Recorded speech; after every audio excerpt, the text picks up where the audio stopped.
हुकूमत जुल्म करना चाहे तो हुकूमत के जुल्म को कौन रोक सकता है। ये जो बिल ला रहे हैं ये कानून के खिलाफ है, जिसको मस्जिद है, कब्रिस्तान है, सदियों से है, अब किसी के पास पेपर नहीं है तो वो पेपर कहाँ से लाएंगे। यानी एक किस्म का धोखा है।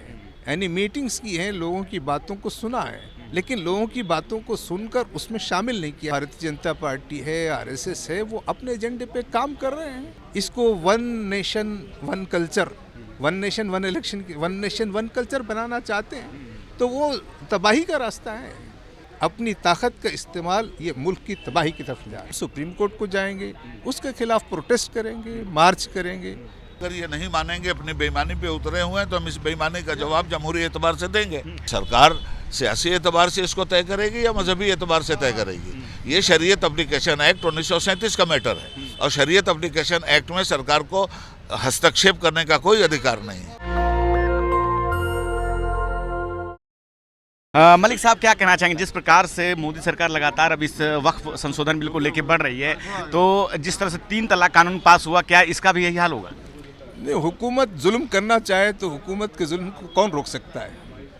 हुकूमत का काम यह है कि वो दस्तूर के मुताबिक काम करे।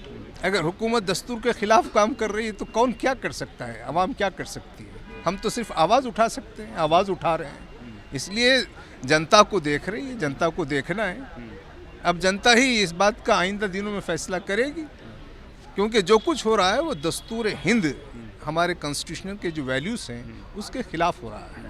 जो कुछ वक्फ औकाफ के क़वानीन हैं वो हिंदुस्तान में हिंदुस्तान के कानून के तहत हैं, कोई चीज़ कानून के ख़िलाफ़ नहीं है। ये जो बिल ला रहे हैं ये कानून के ख़िलाफ़ है। उनका तो कहना है कि जो ये बिल है ये मुसलमानों की जो है मतलब भलाई के लिए, उनकी अच्छाई के लिए सब कुछ। और आप लोगों को दिक्कत क्या किसी खास सेक्शन से है या पूरे संशोधन बिल से है? इन्होंने कोई एक सेक्शन चेंज नहीं किया है, ये जो है पूरा कॉन्सेप्ट चेंज कर रहे हैं। पूरा का पूरा यानी बिल चेंज हो रहा है, यानी कोई एक सेक्शन चेंज नहीं हो रहा है। तो ये एक बिल्कुल एक दूसरी चीज़ लाना चाहते हैं। तो इसमें क्या है कि जो ज़मीनें हैं, जिसको मस्जिद है, कब्रिस्तान है, सदियों से है, अब किसी के पास पेपर नहीं है तो वो पेपर कहाँ से लाएंगे। अब वो ये कहेंगे कि चूँकि आपके पास एविडेंस नहीं है, डॉक्यूमेंट नहीं है, तो ये आपकी प्रॉपर्टी नहीं है।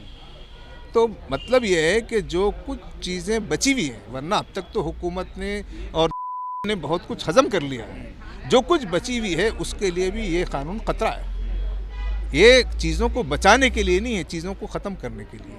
लेकिन सरकार ने जब पहली बार बिल लाया तो विरोध हुआ, उसके बाद अब संशोधन हो गया है, तो अब तो वो कहे कि हमने इसमें काफ़ी सुधार कर लिए, मुस्लिम समाज से भी पूछताछ कर ली, बात कर ली। बात की है, लेकिन कोई उसमें उस सुधार को शामिल नहीं किया है।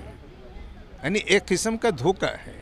यानी मीटिंग्स की हैं, लोगों की बातों को सुना है, लेकिन लोगों की बातों को सुनकर उसमें शामिल नहीं किया। जो कुछ पहले था, जैसा था वैसा ही रखा है।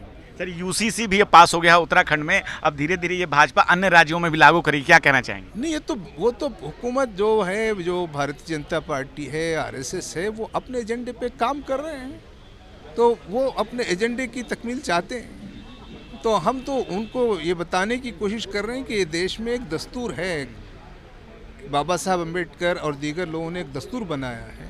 ये एक प्लूरल कंट्री है, डेमोक्रेटिक कंट्री है, रिपब्लिक कंट्री है। यहाँ ये बहुत सी कौमों की एक कौम है, बहुत से मज़हब के मानने वालों का एक मुल्क है। इसको one nation one culture, one nation one election, one nation one culture बनाना चाहते हैं, तो वो तबाही का रास्ता है। ताकत से ला लेंगे लेकिन तबाही का रास्ता है।